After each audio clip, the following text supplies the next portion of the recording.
എനിക്ക് എന്തുകൊണ്ടും കരകയറി വരണം ആ അമ്മയ്ക്ക് വേണ്ടിയിട്ട്. അതാണ് എൻ്റെ പേരിൻ്റെ കൂടെ അനുജ സംഗീത എന്ന് പറഞ്ഞ് ഞെട്ടിക്കുന്ന അമ്മയുടെ മകൾ.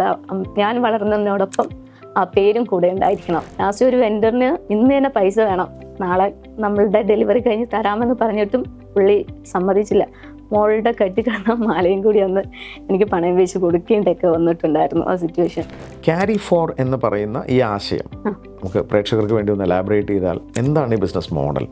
ക്യാരി ഫോർ എന്ന് പറയുന്നത് സാധാരണ റീറ്റെയിൽ ഷോപ്പിൽ കസ്റ്റമർക്ക് എന്താ പറയുക FMCG എല്ലാ പ്രോഡക്റ്റും, അതായത് നാഷണൽ ലെവലായിക്കോട്ടെ റീജിയണൽ ലെവലായിക്കോട്ടെ എല്ലാ പ്രോഡക്റ്റും ചേർത്തുകൊണ്ട് ഒരു ആപ്പ് അവർക്ക് അതുവഴി എന്താ പറയുക ഓർഡർ ഇടാനും നമ്മൾ ആമസോൺ പോലെ ഡെലിവറി നമുക്ക് കസ്റ്റമർക്ക് കിട്ടുന്നു. അതായത് റീറ്റെയിൽ കസ്റ്റമർക്ക് കിട്ടുന്ന ഒരു സർവീസ്. Very good. സോണി എന്നാണ് അത്. അതെ. അപ്പോൾ അദ്ദേഹം തിരുവനന്തപുരം സ്വദേശിയാണ്. അതെ. അപ്പോൾ അദ്ദേഹം താങ്കളുടെ ഡയറക്ടർ ബോർഡിലേക്ക് വന്നു. അപ്പോൾ നിങ്ങൾ പാർട്ട്നേഴ്സായി. അതെ. എക്സലന്റ്. അപ്പോൾ അതുകൊണ്ട് എന്തെങ്കിലും മാറ്റങ്ങൾ വന്നോ? മാറ്റങ്ങൾ അന്നുണ്ടായിരുന്ന നമ്മുടെ കമ്പനിയുടെ വാലിഡേഷൻ എല്ലാം സീറോയിലാക്കിയിട്ട് കമ്പനി രണ്ടാമത്തെ ലെവൽ എന്ന് പറയാം, റീ ഓപ്പൺ എന്ന് പറയാം. അവിടെ നിന്നാണ് വീണ്ടും ഒരു ട്വിസ്റ്റ്. എന്തായിരുന്നു? കസ്റ്റമറിന് എന്തൊക്കെ ഇഷ്യൂസ് ഉണ്ടാവാം, ഒരു ഡെലിവറി ടൈമിൽ എന്തൊക്കെ ഇഷ്യൂസ് ഉണ്ടാവും എന്ന് വേണ്ട എല്ലാ കാര്യങ്ങളും ഞങ്ങൾ പഠിച്ചതിന് ശേഷം നമ്മൾ താൽക്കാലികമായി ക്യാരി ഫോർ സ്റ്റോപ്പ് ചെയ്തു. അത് എന്തുകൊണ്ടാണത്? പക്ഷേ റീറ്റെയിലർക്ക് best price, any quantity, any product FMCG ഒറ്റ സാധനത്തിൽ നിങ്ങൾക്ക് കിട്ടും എന്നുള്ളതാണ്. അതെ. അതൊരു പുതിയ ആശയമാണ്. അതെ. പ്രോബ്ലംസ് ഫേസ് ചെയ്യുന്ന നിരവധി സഹോദരിമാരുണ്ട്. അവരും ഡൈവേഴ്സും അതുപോലെ തന്നെ ഒറ്റപ്പെടുത്തലും കുറ്റപ്പെടുത്തലും ഒക്കെ ആയിട്ട് പല പ്രശ്നങ്ങളും നേരിടുന്നുണ്ട്. താങ്കൾ ആ മാനസിക സംഘർഷങ്ങൾ അതിൽ നിന്ന് പുറത്തു വന്നൊരു വ്യക്തിയാണ്. അവരോട് എന്തുപദേശമാണ് കൊടുക്കാനുള്ളത്?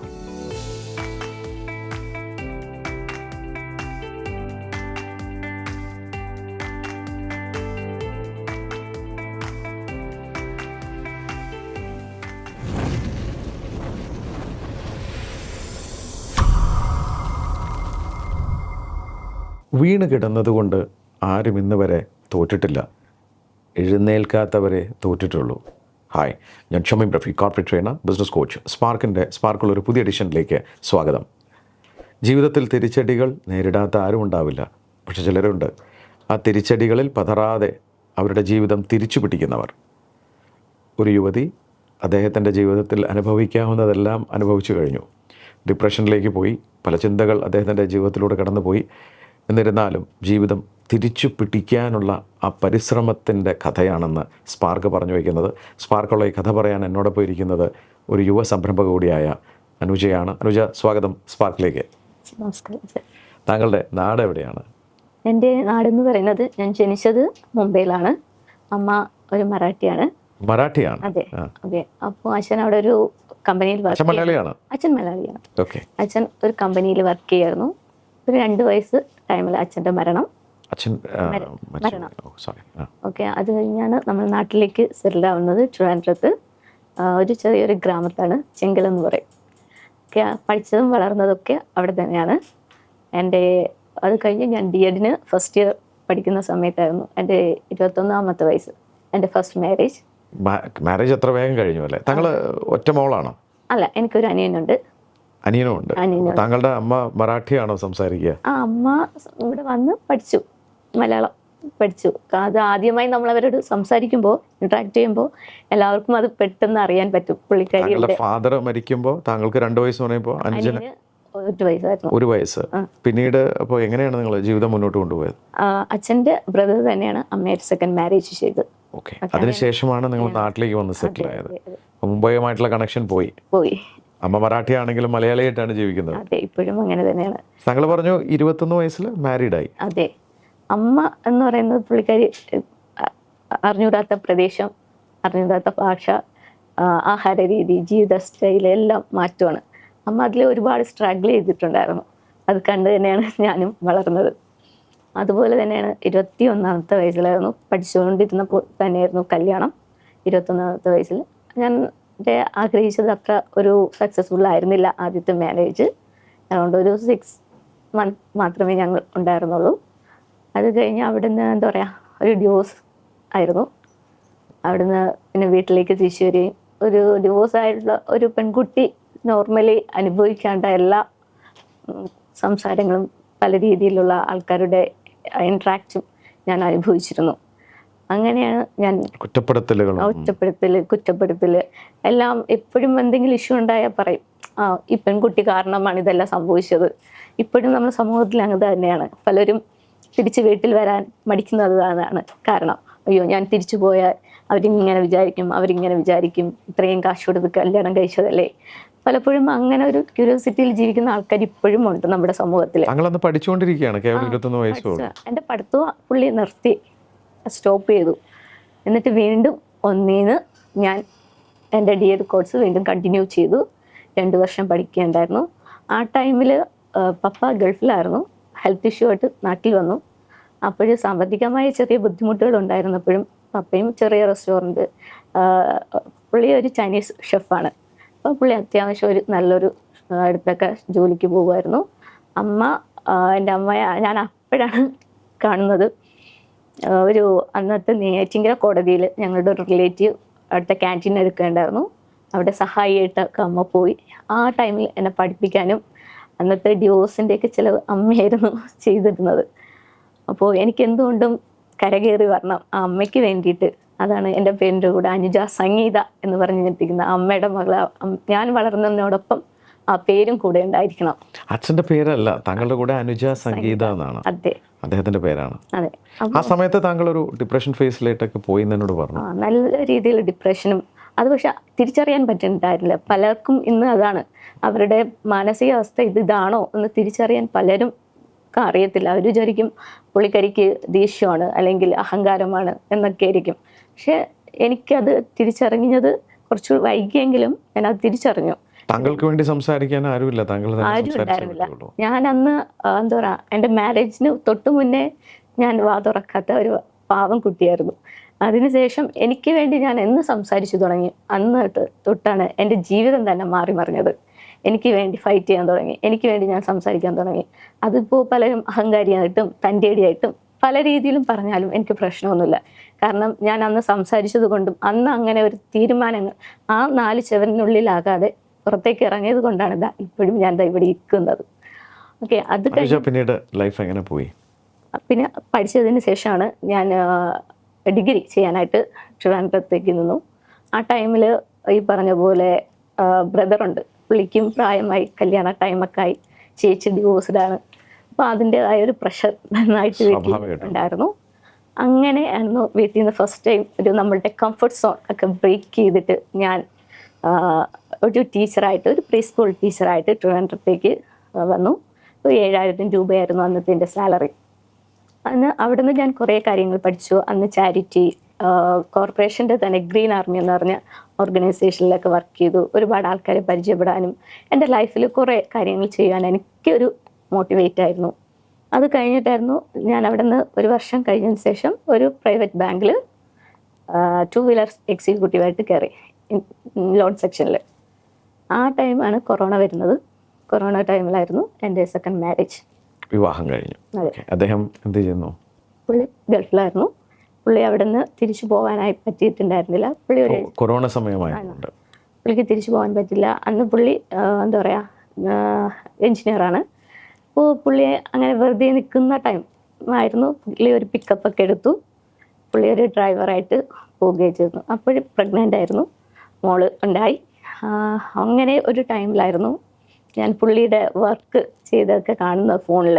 പുള്ളി അവിടെ അന്ന് ചെയ്തിരുന്ന ബിൽഡിങ്ങും എല്ലാം എനിക്കത് ഭയങ്കര എന്നെ അട്രാക്ട് ചെയ്തു. ഇത്രയും നല്ല വർക്ക് ചെയ്യുന്ന ഒരാൾ ഇവിടെ ഒരു പിക്കപ്പ് ഡ്രൈവറായിട്ട് ചെയ്യുക എന്ന് പറയുന്നത്. അതായത് അവിടെ ഒമാനിൽ അദ്ദേഹം ചെയ്തിരുന്ന എഞ്ചിനീയറിംഗ് കൺസ്ട്രക്ഷൻ മേഖലയിലൊക്കെ നല്ലൊരു തൊഴിലാളി, ഒരു ജീവനക്കാരനായിരുന്നു. ഫോർമാനായിട്ട് വർക്ക് ചെയ്തു. അപ്പോൾ അത്രയും വർക്കൊക്കെ കണ്ടപ്പോൾ ഞാൻ തന്നെ അതിശയിച്ചു പോയി. ഇത്രയും ടാലൻ്റഡ് ആയിട്ടുള്ളൊരു പുള്ളി തന്നെയാണോ ഞാൻ ഇവിടെ ഒരു ഡ്രൈവറാക്കുന്നത്.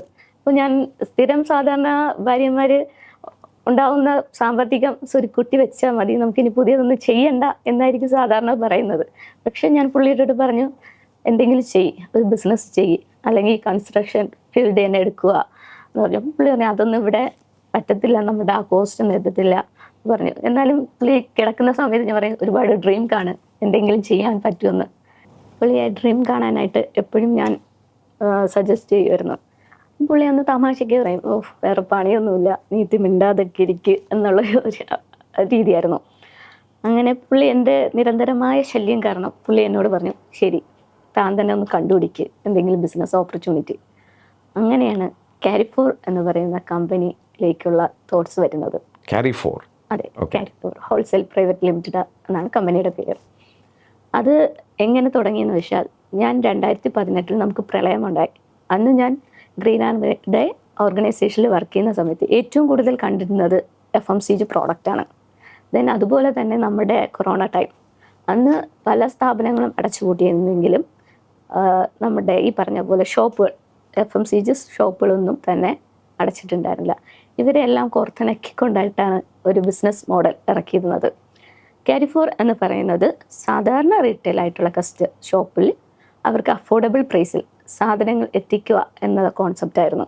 ഒരു ആപ്പ് മുഖേന അവരുടെ ആവശ്യാനുസരണം സാധനങ്ങൾ എത്തിക്കുക എന്നതായിരുന്നു കോൺസെപ്റ്റ്. FMCG അഥവാ ഫാസ്റ്റ് മൂവിങ് കൺസ്യൂമർ ഗുഡ്. നമുക്ക് നിത്യോപയോഗ സാധനങ്ങൾ എന്ന് പറയുന്നത് ബിസ്ക്കറ്റ്, പാൽ, അങ്ങനെയുള്ള ചെറിയ ചെറിയ ഐറ്റംസ് ഉണ്ട്. അപ്പോൾ ഈ സാധനങ്ങൾ നിങ്ങൾ റീറ്റെയിലേഴ്സിന് എത്തിച്ചു കൊടുക്കുന്ന ഒരു ബിസിനസ് മോഡൽ, ഒരു ആപ്പ് വഴി ഇതാണ് പ്ലാൻ ചെയ്തത്. അപ്പോൾ അദ്ദേഹമാണ് അത് തുടങ്ങുന്നത്. ഒറ്റയ്ക്കായിരുന്നു അദ്ദേഹം? അല്ല, പുള്ളിയുടെ 3 ഫ്രണ്ട്സും കൂടെ ആയിട്ടായിരുന്നു. ക്യാപിറ്റൽ എല്ലാ ഇൻവെസ്റ്റ്മെന്റും പുള്ളിയായിരുന്നു ചെയ്തിരുന്നത്. അതിന് പണം എവിടെ നിന്ന് കണ്ടെത്തി? പുള്ളി പറഞ്ഞില്ലേ, ചെറുപ്രായത്തിലെ പുള്ളി ഗൾഫിൽ പോയതാണ്. അന്നുണ്ടായിരുന്ന എല്ലാ സമ്പാദ്യമായിരുന്നു ആ എമൗണ്ട്. അന്ന് അറൗണ്ട് ഒരു 10 ലക്ഷം രൂപ ഇൻവെസ്റ്റ് ചെയ്തു. അങ്ങനെ ഒരു ബിൽഡിംഗ് എടുത്തു, രജിസ്ട്രേഷൻ, വണ്ടി, ലാപ്ടോപ്പ്, പ്രിൻ്റർ, വേണ്ട എല്ലാം എടുത്തു. 4 പേരും നല്ല രീതിയിൽ തന്നെ ആദ്യമായിട്ട് വർക്ക് ചെയ്തു. പറഞ്ഞ പോലെ ചടയമംഗലം എന്ന സ്ഥലത്ത് 6 ദിവസത്തേക്കുള്ള 6 റൂട്ട് കണ്ടുപിടിച്ചു. കസ്റ്റമറിലേക്ക് ആപ്പ് ഇംപ്ലിമെൻ്റ് ചെയ്തു.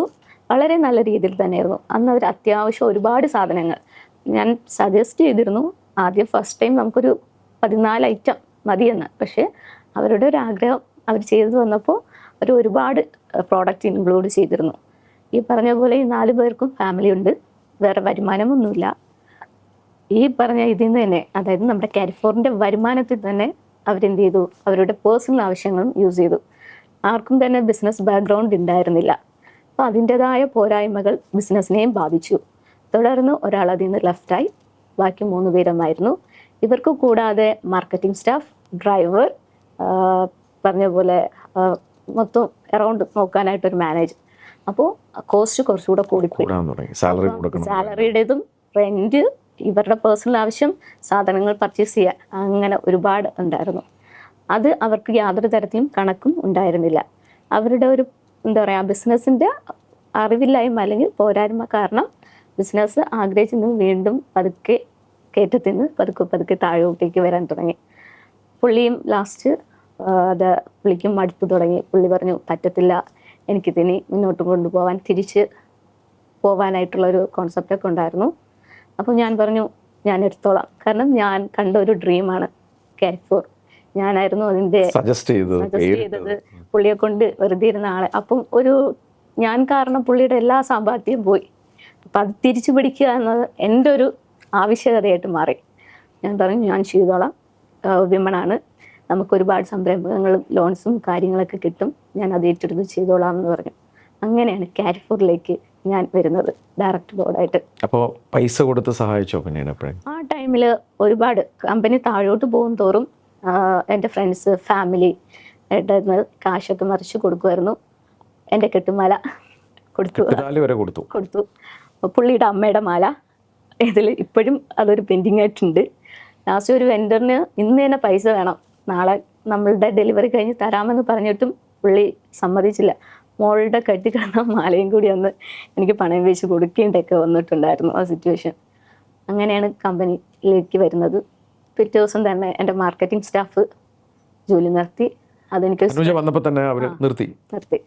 പുള്ളി നാളെ തൊട്ട് വരില്ല എന്ന് പറഞ്ഞു. അതെനിക്ക് ഭയങ്കര ഒരു സ്ട്രഗിളായിരുന്നു. പക്ഷെ ഒരു മാനേജറും ഉണ്ടായിരുന്നു, പുള്ളി ഓൾമോസ്റ്റ് കാര്യങ്ങൾ നോക്കി. പക്ഷെ അന്ന് ഇവർ ക്രെഡിറ്റ് ഒരുപാട് കൊടുത്തിട്ടുണ്ടായിരുന്നു. അപ്പം നമ്മുടെ ഫണ്ട് ഒരുപാട് മാർക്കറ്റിൽ, എനിക്കറിയത്തില്ല എവിടെയൊക്കെയാണ് എന്തൊക്കെയാണ്, എനിക്ക് ആകെ കൂടെ അറിയുന്നുണ്ടായിരുന്നത് ബില്ലടിക്കുക, സാധനം പിക്ക് ചെയ്യുക എന്നൊരു കോൺസെപ്റ്റ് മാത്രം. എനിക്കും വേറെ ബിസിനസ് ബാക്ക്ഗ്രൗണ്ട് ഇല്ല, അച്ഛനോ അമ്മയോ ആ ഫാമിലിയിൽ ആരും തന്നെ ബിസിനസ് ഇല്ല. അങ്ങനെയൊക്കെയാണ്. 2 ദിവസം കഴിഞ്ഞപ്പോൾ എൻ്റെ മാനേജർ പറഞ്ഞു, ഞങ്ങൾ സ്റ്റോപ്പ് ചെയ്യാണ്, ജോലിക്ക് നാളെ തൊട്ടുണ്ടാവില്ല. അത് ഞാൻ ആ ബിസിനസ്സിൽ എനിക്ക് വല്ലാത്തൊരു സ്ട്രഗ്ലിംഗ് ആയിരുന്നു. മറ്റുള്ളവർ ഞാൻ അതിന് നടത്തരുത്, ഇനി നടത്താൻ പാടില്ല എന്നുള്ള എല്ലാ വഴികളും അടച്ചടച്ച് വന്നിരുന്നുവെങ്കിലും എന്നെ വിളിക്കുന്ന കസ്റ്റമർ ഉണ്ടായിരുന്നു, കാലിഫോർണിയ ഇഷ്ടപ്പെടുന്ന കസ്റ്റമർ ഉണ്ടായിരുന്നു, സാധനങ്ങളും ഉണ്ട്. അപ്പോൾ എന്തുകൊണ്ട് എനിക്ക് ചെയ്തുകൂടാ? എനിക്ക് വണ്ടിയുണ്ട്. നമുക്ക് പ്രശ്നങ്ങളായിട്ട് കാണാം, അയ്യോ എനിക്ക് അതിന് കഴിയില്ല, ഇതിന് കഴിയില്ല എന്ന്. പക്ഷെ ആ പ്രശ്നങ്ങൾ എങ്ങനെയെങ്കിലും നമ്മൾ സോൾവ് ചെയ്യാനായിട്ട് ഇറങ്ങണം. എനിക്ക് വണ്ടി ഉണ്ടായിരുന്നു, 2 വീലർ. ഞാൻ ഫസ്റ്റ് ഫിനാൻസ് വർക്ക് ചെയ്തിരുന്ന സമയത്ത് തന്നെ സ്വന്തമായിട്ട് 2 വീലർ വാങ്ങിച്ചിരുന്നു. അതിൽ കസ്റ്റമറുടെ എനിക്കും അറിയത്തില്ല റൂട്ട് എവിടെയാണ്, എങ്ങനെയാണ്, എനിക്ക് അറിഞ്ഞുകൂടാത്തൊരു സ്ഥലം, ട്രിവാൻഡ്രത്ത് നിന്ന് ചടയമംഗലം അറിഞ്ഞുകൂടാത്തൊരു സ്ഥലമായിരുന്നു. അങ്ങനെ ഞാൻ എൻ്റെ സ്കൂട്ടിയിൽ 2-3 തവണയായിട്ട് കസ്റ്റമറിന് സാധനം കൊണ്ടുകൊടുക്കുകയാണ്. അപ്പോൾ ആ സമയത്ത് ഹസ്ബൻഡ് തിരിച്ചു പോവുകയും ചെയ്തു? അതെ, പോവുകയും ചെയ്തു. അദ്ദേഹം എവിടെ, ഒമാനിലേക്ക് പോയി? അതെ. താങ്കൾ ഒറ്റയ്ക്കാണ്? അതെ. ഡെലിവറി കൊടുക്കാൻ പോവുകയാണ്? അതെ, സ്കൂട്ടിയിൽ ഒറ്റയ്ക്ക് സ്വന്തമായിട്ട് ബില്ലടിക്കുക, പിക്ക് ചെയ്യുക. വണ്ടിയുടെ ബാക്കിൽ കുറച്ച് സാധനം, ഫ്രണ്ടിൽ 2 തട്ട് കാണും, പിന്നെ വണ്ടിയുടെ സൈഡിൽ. കൂടെ വേറെ ആരുമില്ല, സപ്പോർട്ട് ചെയ്യാൻ ആരുമില്ല? നിർത്താൻ പറഞ്ഞില്ല ആരും? പുള്ളിക്ക് കോൺഫിഡൻസ് ഉണ്ട് ഹസ്ബൻഡിന് എന്നെ കൊണ്ട് ചെയ്യാൻ പറ്റുമെന്ന്. അതുകൊണ്ട് പുള്ളി ഫുൾ സപ്പോർട്ടാണ്. മോൾക്ക് അന്ന് 1.5 വയസ്സായിരുന്നു, കൂടെ ഉണ്ടായിരുന്നു. അച്ഛൻ പറഞ്ഞൊരു ഷെഫായിരുന്നുകൊണ്ട് അച്ഛനും കൂടെ എൻ്റെ ഒപ്പം ഉണ്ടായിരുന്നു വീട്ടിൽ. അപ്പോൾ മോളുടെ കാര്യവും ബാക്കി കാര്യങ്ങൾ അച്ഛനായിരുന്നു ഹാൻഡിൽ ചെയ്തിരുന്നത്. ഞാൻ ഈ സ്കൂട്ടിയിൽ തന്നെ എൻ്റെ സാധനങ്ങൾ കൊണ്ടുപോയി ഡെലിവറി ചെയ്യുകയും എല്ലാം ചെയ്തിരുന്നു. എനിക്ക് ഒരിക്കലും എനിക്ക് പറ്റില്ല, എനിക്കിത് ചെയ്യാൻ പറ്റില്ല എന്നുള്ള കോൺസെപ്റ്റില്ല. ചെയ്യാൻ പറ്റും, എന്നെ കൊണ്ട് പറ്റും. പക്ഷേ കസ്റ്റമർ ഭയങ്കരമായൊരു സപ്പോർട്ട് തന്നെടുത്ത്, താൻ ചെയ്യണം, താൻ വരണം എന്നുള്ളത് എല്ലാ കസ്റ്റമർ. കാരണം അവർ ആലോചിച്ചിരുന്ന കോൺസെപ്റ്റ് എന്ന് വെച്ചാൽ ഇത്രയും പ്രോഡക്റ്റ് അവർക്ക് ഒറ്റ ആപ്പിലൂടെ കിട്ടുന്നുണ്ട്. അവർ ആഗ്രഹിക്കുന്ന മറ്റൊരിൽ നിന്നുമുള്ള നല്ലൊരു അഫോർഡബിൾ പ്രൈസ് ഞങ്ങൾക്ക് കൊടുക്കാൻ കഴിഞ്ഞു. ഞാൻ ആ ബിസിനസ് മോഡലിലേക്ക് വരാം. ഇത് താങ്കൾ ഈ സ്ട്രഗ്ലിംഗ് ഫേസിൽ താങ്കൾ ഒറ്റയ്ക്കാണ്. അതെ. ക്യാരി ഫോർ എന്ന് പറയുന്ന ഈ ആശയം നമുക്ക് പ്രേക്ഷകർക്ക് വേണ്ടി ഒന്ന് എലാബറേറ്റ് ചെയ്താൽ എന്താണ് ഈ ബിസിനസ് മോഡൽ? ക്യാരി ഫോർ എന്ന് പറയുന്നത് സാധാരണ റീറ്റെയിൽ ഷോപ്പിൽ കസ്റ്റമർക്ക് എന്താ പറയുക, FMCG എല്ലാ പ്രോഡക്റ്റും, അതായത് നാഷണൽ ലെവലായിക്കോട്ടെ റീജിയണൽ ലെവലായിക്കോട്ടെ എല്ലാ പ്രോഡക്റ്റും ചേർത്തുകൊണ്ട് ഒരു ആപ്പ് അവർക്ക് അതുവഴി എന്താ പറയുക ഓർഡർ ഇടാനും നമ്മൾ ആമസോൺ പോലെ ഡെലിവറി നമുക്ക് കസ്റ്റമർക്ക് കിട്ടുന്നു. അതായത് റീറ്റെയിൽ കസ്റ്റമർക്ക് കിട്ടുന്ന ഒരു സർവീസ് പോലത്തുള്ള. അപ്പോൾ അവിടെയാണ് അടുത്ത ചോദ്യം. ഇതിപ്പോൾ ഓൾറെഡി അവർക്ക് കിട്ടുന്നത് ചിലപ്പോൾ ഡിസ്ട്രിബ്യൂട്ടറോ ആരെങ്കിലുമൊക്കെ കൊണ്ടുപോയി കൊടുക്കുന്നതായിരിക്കാം. ഉണ്ടായിരുന്നു. അപ്പോൾ നമ്മൾ ചെയ്യുന്നത് ഡിസ്ട്രിബ്യൂഷൻ. അന്ന് അവർക്ക് അതിൽ നിന്നും വ്യത്യസ്തമാണ് ക്യാരി ഫോർ എന്ന് വെച്ചാൽ ഡിസ്ട്രിബ്യൂഷൻ 1-2 പ്രോഡക്റ്റ് ആയിരിക്കും, അവരുടെ മേജർ ആയിട്ടുള്ള ഒരു പ്രോഡക്റ്റ് ആയിരിക്കും, ക്വാണ്ടിറ്റി ഒക്കെ ഉണ്ടാവും. പക്ഷേ ക്യാരി ഫോറിന് അങ്ങനെ ഉണ്ടായിരുന്നില്ല. ഇപ്പോൾ സാധാരണ കടക്കാർക്കും എടുക്കാം, സൂപ്പർ മാർക്കറ്റ് ചെയ്യുന്ന ആൾക്കാർക്ക് എടുക്കാം, ഒരു ഹോൾസെയിൽ കടക്കാർക്കും എടുക്കാം. എന്ത് ക്വാണ്ടിറ്റി വേണമെങ്കിൽ എടുക്കാം, ഏത് ക്വാണ്ടിറ്റിയിലും എടുക്കാം. അവർക്ക് ആഗ്രഹിക്കുന്ന രീതിയിലുള്ള പ്രൈസിൽ നമ്മൾ കൊടുക്കുന്നുണ്ട്.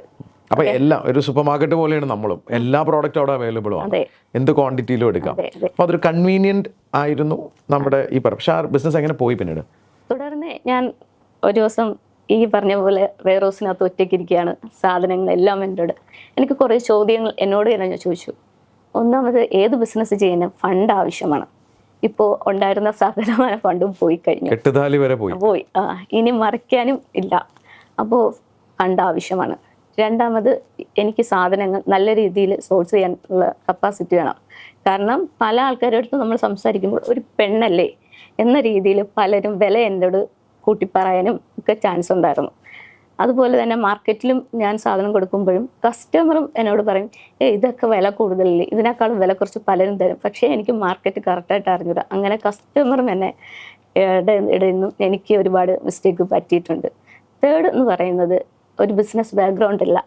എനിക്ക് ബിസിനസ്സിനെ കാര്യങ്ങൾ അറിയാനും അതിനെ പഠിക്കാനും എന്നെ ഒരു മെൻറ്ററായിട്ട് കൊണ്ടു നടക്കുന്ന ഒരു വ്യക്തിയായിരിക്കണം, ഒരാൾ വേണം. അപ്പോൾ അങ്ങനെയാണ് കമ്പനിക്ക് ഒരു ഡയറക്റ്റ് ബോർഡായിട്ട് ഒരാളെ വേണമെന്ന് ഞാൻ ആഗ്രഹിച്ചത്. അന്ന് ഞങ്ങളുടെ വെൻഡറായിരുന്നു സോണി എന്ന് പറഞ്ഞ വ്യക്തി. പുള്ളിയെ സമീപിക്കുകയും എൻ്റെ കോൺസെപ്റ്റ് പുള്ളിയെ അറിയിക്കുകയും ചെയ്തു. പുള്ളിയുടെയും ഒരു ഡ്രീം ഉണ്ടായിരുന്നു. പുള്ളിയും 2 വർഷത്തോളം ഒരു ആപ്പിന് വേണ്ടിയിട്ട് കഷ്ടപ്പെട്ട ആളാണ്. അത് തുടങ്ങാൻ പറ്റിയില്ല. അപ്പോൾ പുള്ളിക്കും ആ ഒരു കോൺഫിഡൻസ് തോന്നി. എൻ്റെ കമ്പനിയുടെ ഡയറക്റ്റ് ബോർഡ് അങ്ങ് ഇൻവെസ്റ്ററായിട്ട് പുള്ളി വന്നു. Very good. സോണി എന്നാണ് അത്. അതെ. അപ്പോൾ അദ്ദേഹം തിരുവനന്തപുരം സ്വദേശിയാണ്. അതെ. അപ്പോൾ അദ്ദേഹം താങ്കളുടെ ഡയറക്ടർ ബോർഡിലേക്ക് വന്നു. അപ്പോൾ നിങ്ങൾ പാർട്ട്നേഴ്സായി. അതെ. എക്സലന്റ്. അപ്പോൾ അതുകൊണ്ട് എന്തെങ്കിലും മാറ്റങ്ങൾ വന്നോ? മാറ്റങ്ങൾ അന്നുണ്ടായിരുന്ന നമ്മുടെ കമ്പനിയുടെ വാലിഡേഷൻ എല്ലാം 0-ലാക്കിയിട്ട് കമ്പനി 2ാമത്തെ ലെവൽ എന്ന് പറയാം, ഓപ്പൺ എന്ന് പറയാം. മാർക്കറ്റിനെ നന്നായി പഠിക്കാനുള്ള ഒരു അവസരമായിട്ട് നമ്മൾ എന്ത് ചെയ്തു, ക്യാരി ഫോർ 2ാമത് ഓപ്പൺ ചെയ്തു. അന്ന് അത് എത്ര നാൾ ബ്രേക്ക് എടുത്തു? ഒരു 1 വീക്ക്. അടുത്തേ എടുത്തുള്ളൂ. എന്ന് വെച്ചാൽ നമ്മൾ അന്നുണ്ടായിരുന്ന വെയർഹൗസ് മാറി പുതിയ വെയർഹൗസ് ആക്കി. പിന്നെ വണ്ടി ഉണ്ടായിരുന്നില്ല, പുള്ളിയുടെ തന്നെ ഒരു വണ്ടി നമുക്ക് തന്നു. സാധനങ്ങളെല്ലാം സോഴ്സ് അയാൾ തന്നെയാണ് ചെയ്തിരുന്നത്. പുള്ളിക്ക് ഇതിൽ നിന്ന് സോഴ്സ് ചെയ്യാൻ പറ്റുന്ന സാധനങ്ങളും അടുത്ത് ഉള്ള ആൾക്കാർ, എന്താ പറയുക, അടുത്തുള്ള ഡിസ്ട്രിബ്യൂഷൻ ആൾക്കാരെയും കൂടെ കണക്ട് ചെയ്ത് ഞങ്ങൾക്ക് സാധനങ്ങൾ പുള്ളി എത്തിച്ചിരുന്നു.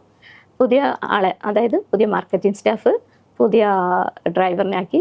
ഫസ്റ്റ് ഓഫ് ഓൾ ഞാൻ തന്നെയായിരുന്നു മാർക്കറ്റിൽ ഇറങ്ങിയിരുന്നത്. ഞങ്ങളുടെ ഇതുപോലെ മാർക്കറ്റിംഗ് സ്റ്റാഫായിട്ട് ഞാൻ തന്നെയായിരുന്നു പോയിരുന്നത്. എല്ലാ കടക്കാരോടും പറയുമായിരുന്നു ഞാൻ ഇതുപോലെ കമ്പനിയിൽ നിന്നാണ്, ഓർഡേഴ്സ് എടുക്കാൻ പോകുമായിരുന്നു, പിക്കിങ്, ബില്ല് ചെയ്യായിരുന്നു. ഈ പറഞ്ഞ പോലെ ഒരു സ്റ്റാഫ് ലീവ് ആണെങ്കിൽ കൂടെ പോയി, ഡ്രൈവറിൻ്റെ കൂടെ പോയി സാധനങ്ങൾ ഇറക്കി അവിടെ നിന്ന് തന്നെ ചെക്ക് ചെയ്ത് വെരിഫൈ. അവർക്ക് ഒരു പ്രത്യേകത ഉണ്ടായിരുന്നു കാരിഫോണിന് മറ്റുള്ളവരിൽ നിന്ന്. സാധാരണ ഈ റോഡ് സെയിലായാലും ഡിസ്ട്രിബ്യൂഷനകത്ത് വരുന്ന ആൾക്കാർ സാധനങ്ങൾ വലിച്ച് ഇട്ടിട്ട് പോവും, ബില്ല് കൊടുത്ത് പോവും. പക്ഷേ കാരിഫോർ അങ്ങനെ ഉണ്ടായിരുന്നില്ല. കസ്റ്റമർ നിൽക്കവേ തന്നെ അവരുടെ മുമ്പിൽ വെച്ച് സാധനം കറക്റ്റായിട്ട് എണ്ണി തിട്ടപ്പെടുത്തി അവരുടെ മുമ്പിൽ വെച്ചിട്ടുണ്ട് എല്ലാ സോഴ്സും എല്ലാ സാധനവും കൊണ്ട് ഉറപ്പുവരുത്തി ഡാമേജ് ഇഷ്യൂ ഒന്നും ഇല്ലാന്ന് ഉറപ്പുവരുത്തിയിട്ടാണ് നമ്മൾ. എങ്ങനെ പോയി ആ ബിസിനസ്? പിന്നെ അത് നല്ല രീതിയിൽ അറൗണ്ട് എനിക്ക് തോന്നുന്നു ഒരു വർഷം നമ്മൾ 3-4 ലക്ഷത്തിനൊക്കെ ചെയ്തിട്ടുണ്ടായിരുന്നു. 3-4 ലക്ഷമാണോ 3-4 കോടിയാണോ? കോടി. കാരണം അതിൻ്റെ കൂടെ നമ്മൾ മേജറായിട്ടുള്ള വലിയ കമ്പനിക്കും കൂടി ഡയറക്റ്റായിട്ട് സപ്ലൈ ചെയ്യുമായിരുന്നു പുള്ളിയുടെ സഹായത്തോടെ. അവിടെ നിന്നാണ് വീണ്ടും ഒരു ട്വിസ്റ്റ് എന്തായിരുന്നു?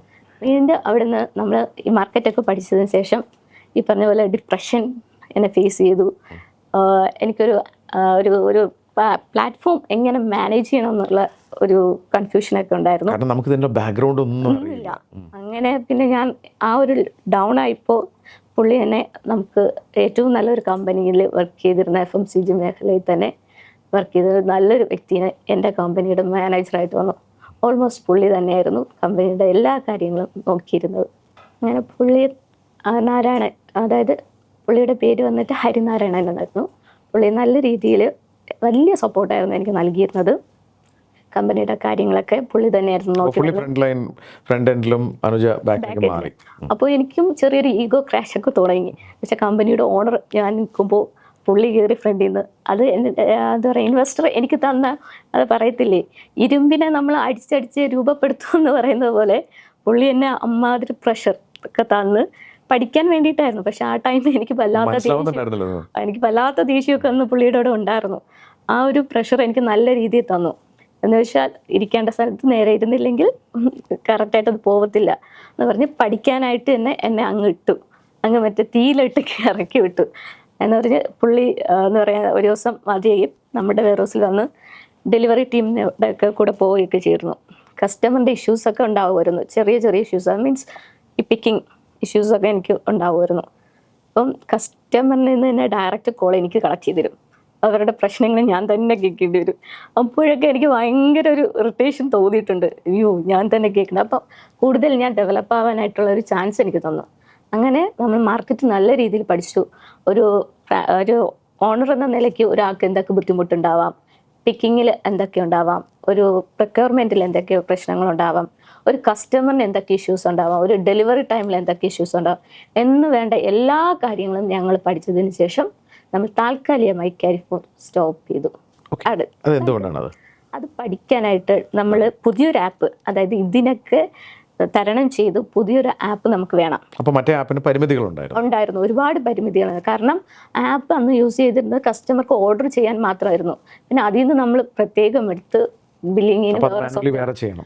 അതൊരു വലിയൊരു സ്ട്രഗിളാണ്. പിന്നെ അതിന് നമ്മൾ സെക്കൻഡ് തുടങ്ങിയപ്പോൾ ഒന്ന് അപ്ഡേറ്റ് ചെയ്യാൻ നോക്കിയെങ്കിലും അത് നമ്മൾ വേണ്ട രീതിയിൽ നമുക്കത് ആഗ്രഹിച്ച രീതിയിൽ നമുക്കത് നേടാൻ ഒരു തരത്തിലും സക്സസ്ഫുൾ നമുക്ക് കിട്ടിയില്ല, റിസൾട്ട് വന്നില്ല. അതുകൊണ്ടായിരുന്നു അതങ്ങ് സ്റ്റോപ്പ് ചെയ്തത്. അപ്പോൾ പുതിയൊരു ആപ്പ് നമ്മൾ ചെയ്യണമെന്ന് തീരുമാനിച്ചു. അങ്ങനെ നമ്മൾ ഈ കഴിഞ്ഞ 2 വർഷം നമ്മുടെ പുതിയ സോഫ്റ്റ്വെയറിന് ആപ്പിനായിട്ട് നമ്മൾ ടൈം എടുത്തു. അതിൻ്റെ പുറകിലായിരുന്നു.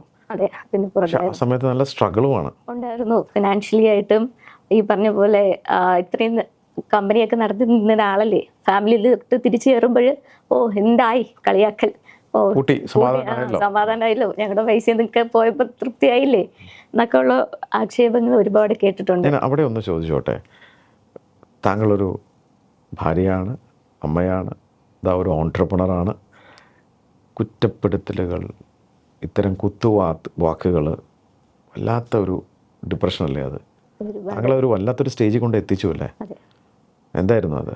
ഒരുപാട് പറഞ്ഞ പോലെ ഡിപ്രഷൻ എന്നെ നന്നായിട്ട് ഫേസ് ചെയ്തു. പലപ്പോഴും എന്നെ കൊണ്ടൊന്നും ഇനി കഴിയില്ല എന്നൊക്കെ തോന്നിയിട്ടുണ്ട്. എനിക്കൊന്നും ചെയ്യാൻ കഴിയില്ല എന്ന് തോന്നിയിട്ടുണ്ട്.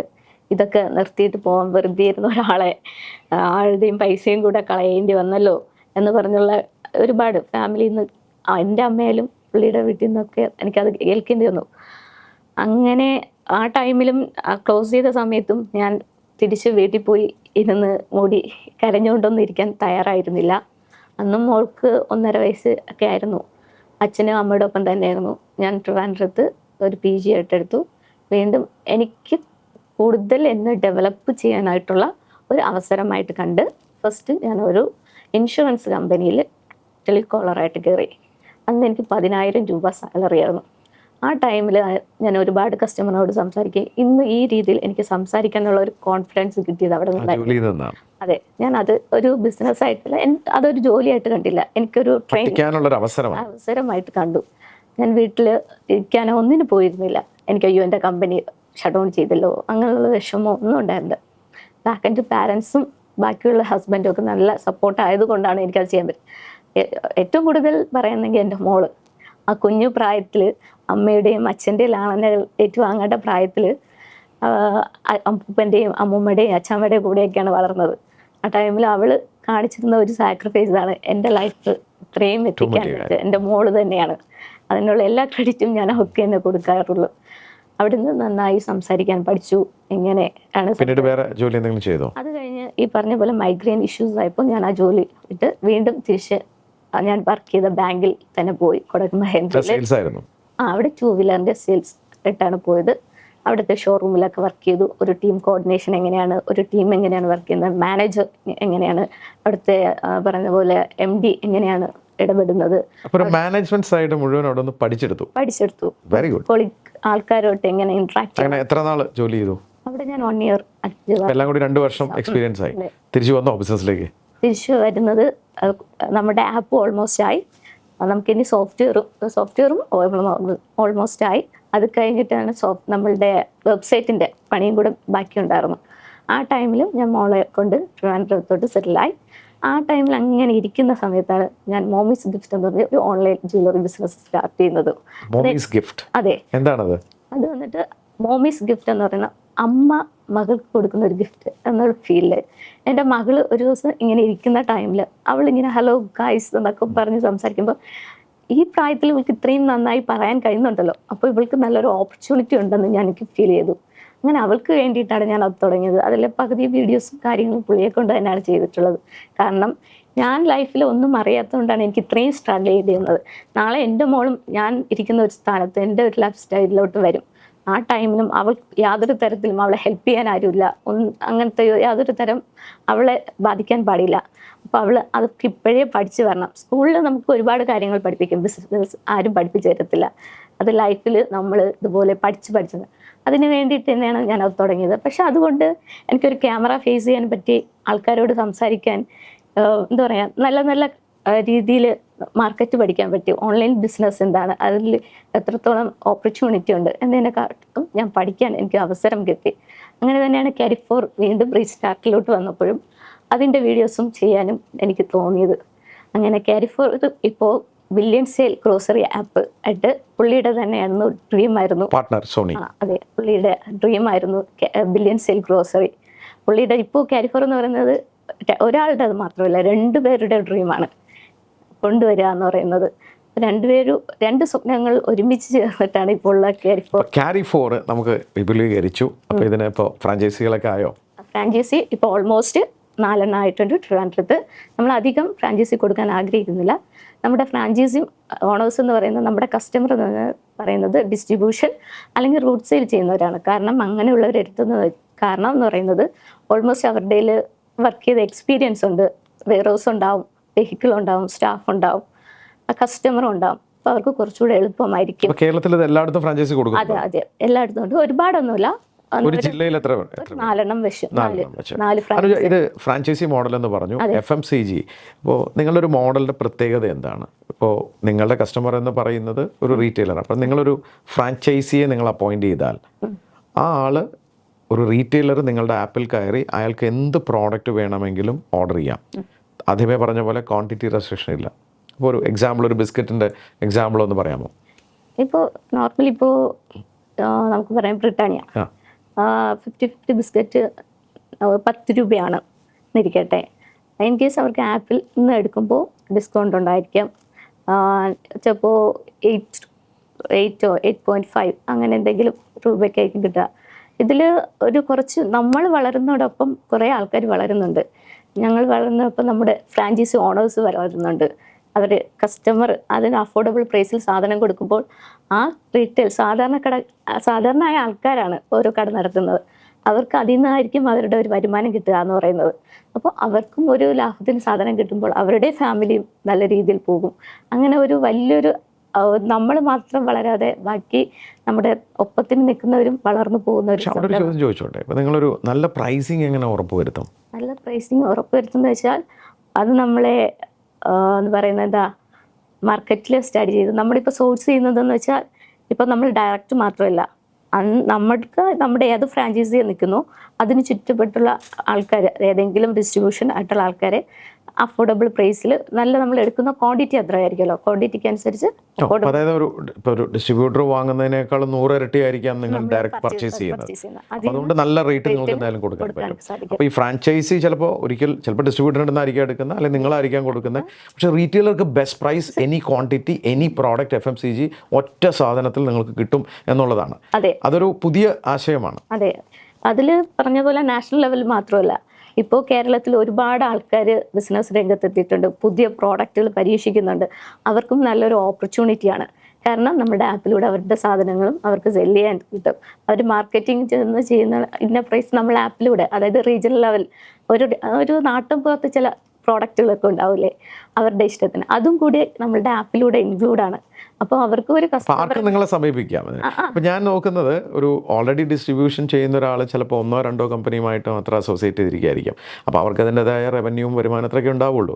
പക്ഷേ ഇതുവഴി അവർക്ക് എല്ലാ പ്രോഡക്റ്റും ഡീൽ ചെയ്യാം. കാരണം ഓൾറെഡി അവർക്ക് വെയർ ഹൗസ് ഉണ്ട്, അവർക്ക് റൂട്ട് സപ്ലൈ ഉണ്ട്, എല്ലാം ഉണ്ട്. അവർക്ക് അഡീഷണൽ റവന്യൂ ആണ് നിങ്ങൾ ഓഫർ ചെയ്യുന്നത്. അതോടൊപ്പം ലൈൻ സെയിൽസ്മാൻ അവനായിരിക്കാം. പലർക്കും ഇത് സാധ്യത തുറന്നിടുകയാണ്. നിങ്ങൾ ഒരു ജില്ലയിൽ 4 പേരെ വെച്ച് നിങ്ങൾ കൊടുക്കാൻ തയ്യാറാണ്. അതിൻ്റെ പ്രോസസ്സ് ഇപ്പോൾ നടക്കുകയാണ്, ഓൺബോർഡിംഗ് നടക്കുകയാണ്. ഓൾമോസ്റ്റ് 4 ഫ്രാഞ്ചൈസി ആയിട്ടുണ്ട്. ഈ ഒരു വർഷം നമ്മൾ അങ്ങനെ തന്നെയാണ് പ്ലാൻ ചെയ്തിരിക്കുന്നത്.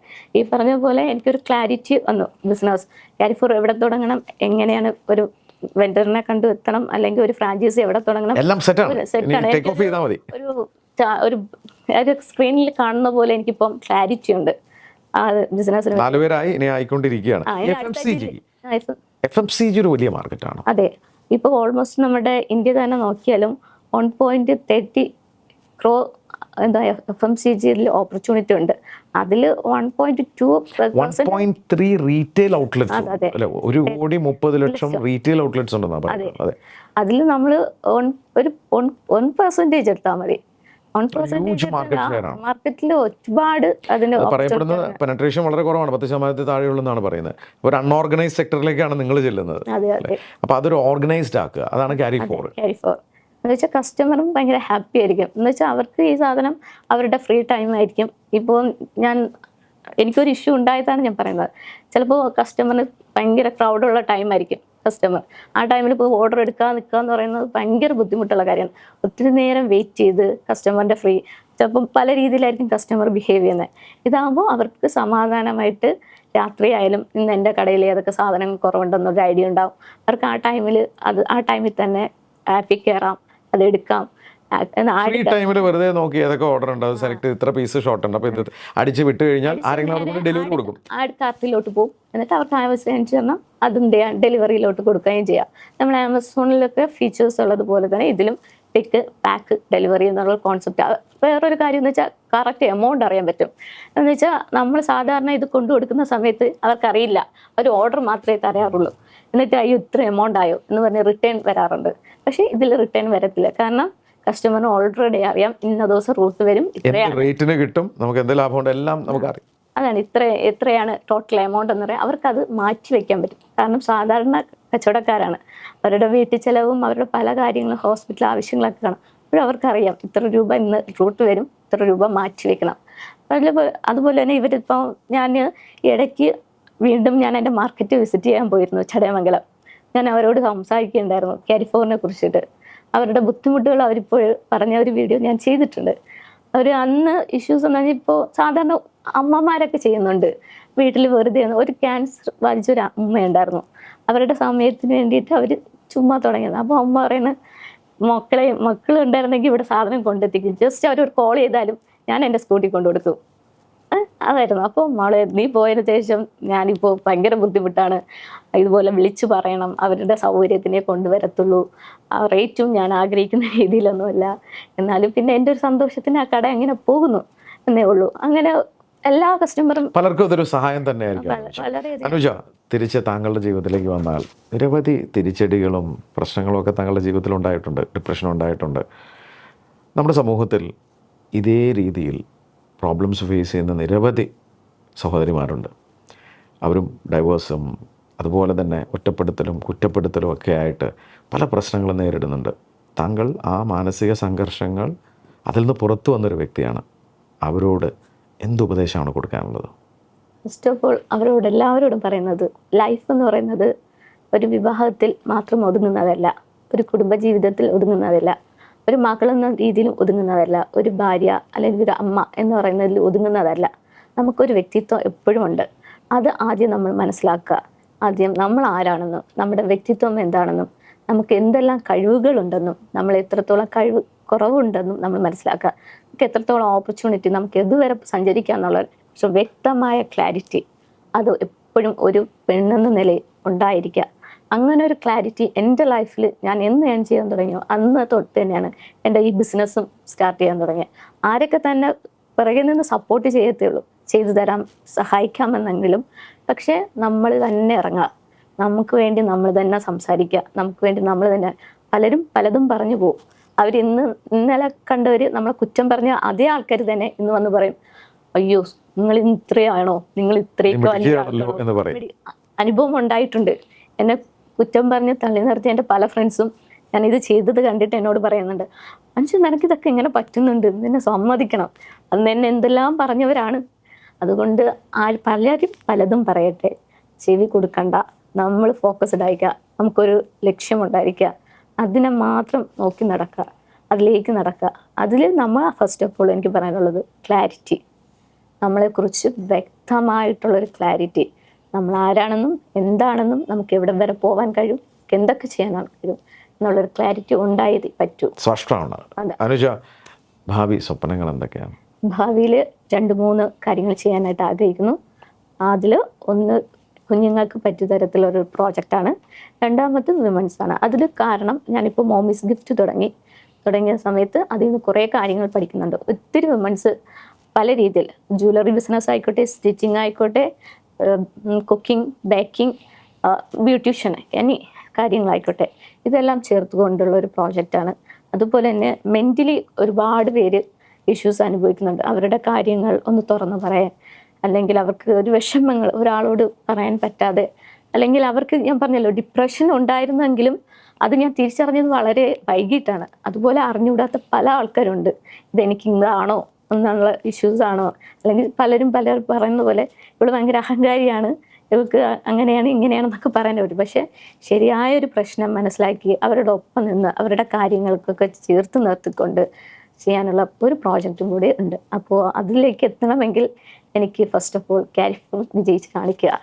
അപ്പോൾ കാരിഫോറുമായി ഒരു ഈഗിളിനെ പോലെ ഉയരങ്ങളിലേക്ക് പറക്കാൻ തയ്യാറെടുക്കുകയാണ് അനുജ. നല്ല കോൺഫിഡൻസ് ഉണ്ട്. അതെ, നല്ല കോൺഫിഡൻസ് തന്നെയാണ്. ഇനിയിപ്പോൾ എന്തൊക്കെ എനിക്കെതിരെ വന്നാലും, എനിക്കിപ്പോൾ നാളെ ഏത് സിറ്റുവേഷൻ വന്നാലും ഒറ്റയ്ക്ക് ഇറങ്ങി ഞാൻ അത് ചെയ്തിരിക്കും, എന്നെ കൊണ്ട് പറ്റും. അത് ഒരു കോൺഫിഡൻസ് ഉണ്ട്. നിങ്ങൾ കേട്ടു അനൂജ സംഗീത. അദ്ദേഹത്തിൻ്റെ അച്ഛൻ്റെ പേരല്ല, കൂടെ അമ്മയുടെ പേരാണ്. ഒരു ഉരുക്ക് വനിത തന്നെയാണ്. നിരവധി തിരിച്ചടികൾ അദ്ദേഹത്തിൻ്റെ ജീവിതത്തിലുണ്ടായിട്ടുണ്ട്. ചെറുപ്രായത്തിൽ അച്ഛനെ നഷ്ടപ്പെട്ടു, ചെറുപ്രായത്തിൽ ഡൈവേഴ്സായി. പക്ഷേ അദ്ദേഹത്തിൻ്റെ ഹസ്ബൻഡ് കൂടെയുണ്ട്, അദ്ദേഹത്തിന് നല്ലൊരു പാർട്ട്ണറും കൂടെയുണ്ട്. അതുകൊണ്ട് തന്നെ ഉയരങ്ങൾ കീഴടക്കാനുള്ള പുറപ്പാടിലാണ്. നല്ലൊരു ബിസിനസ് മേഖല അദ്ദേഹം കണ്ടെത്തി കഴിഞ്ഞു. ശരിയാണ്, നമുക്ക് റീറ്റെയിൽ മേഖലകളിൽ എന്ത് ഉൽപ്പന്നവും അവിടെ കൊണ്ടുപോയി കൊടുക്കാൻ, അതും നല്ല പ്രൈസിന് അതോടൊപ്പം തന്നെ അതിലേറ്റവും ഇമ്പോർട്ടൻറ്റ് കാര്യം എന്ത് ക്വാണ്ടിറ്റി എന്ത് പ്രോഡക്റ്റ് വേണമെങ്കിൽ കൊടുക്കാം എന്നുള്ളത് നല്ലൊരു ബിസിനസ് മോഡൽ തന്നെയാണ്. അദ്ദേഹം കണ്ടെത്തിയ മോഡൽ പരിശ്രമം തുടങ്ങിക്കഴിഞ്ഞു. നിരവധി അവസരങ്ങളാണ് അദ്ദേഹത്തിൻ്റെ ക്യാരി ഫോർഡ് തുറന്നിടുന്നത്. നിരവധി പേർക്ക് ഒരു തൊഴിൽ അല്ലെങ്കിൽ ഒരു ബിസിനസ് അവസരം കൂടിയാണത്. അതിനോടൊപ്പം തന്നെ ഒരു വനിത എന്ന നിലയ്ക്ക്, ഒരു സ്ത്രീ എന്ന നിലയ്ക്ക് ശരിക്കും ഒരു പോരാളി തന്നെയാണ് അനുജ. എത്രയോ പ്രശ്നങ്ങൾ ഫേസ് ചെയ്തിട്ടും അതിൽ നിന്ന് പുറത്ത് വന്ന് ജീവിതം തിരിച്ചു പിടിക്കുന്ന ഇത്തരം വനിതകളാണ് നമുക്കൊക്കെ സമൂഹത്തിൽ മാതൃകളാക്കേണ്ടത്. അടുക്കളകളിലാണ് നമ്മുടെ ഏറ്റവും കൂടുതൽ റിസോഴ്സസ് ഇരിക്കുന്നുണ്ട്. സ്ത്രീകൾക്ക് എക്സ്ക്യൂസുകൾ പലതാണ്. ആദ്യം വിവാഹം, പിന്നീട് കുട്ടികളുടെ പഠിത്തം, പലതും പറഞ്ഞ് പിൻവാങ്ങുന്നവർ നമുക്ക് അനുജയെ പോലുള്ളവരെ മാതൃകയാക്കാം. അനുജ വളരെ ഇൻസ്പയറിംഗ് ആയിട്ടുള്ള സ്റ്റോറിയാണ്. താങ്കളൊരു ധീര പോരാളിയാണ്. ഇത്തരം വനിതാ സംരംഭകർ നമ്മുടെ നാട്ടിലുണ്ടാവട്ടെ. താങ്കളുടെ സ്വപ്നങ്ങളെല്ലാം പൂവണിയട്ടെ, ഉയരങ്ങളിലെത്തട്ടെ. നിരവധി വിജയങ്ങൾ നേടിയതിനു ശേഷം ഇതേ പ്ലാറ്റ്ഫോമിൽ നമുക്ക് വീണ്ടും കണ്ടെത്താമെന്ന് ഞാനും പ്രാർത്ഥിക്കുന്നു. എൻ്റെ വ്യക്തിപരമായ പേരിലും സ്പാർക്കിൻ്റെ എല്ലാ പ്രേക്ഷകരുടെ പേരിലും എല്ലാ ആശംസകളും.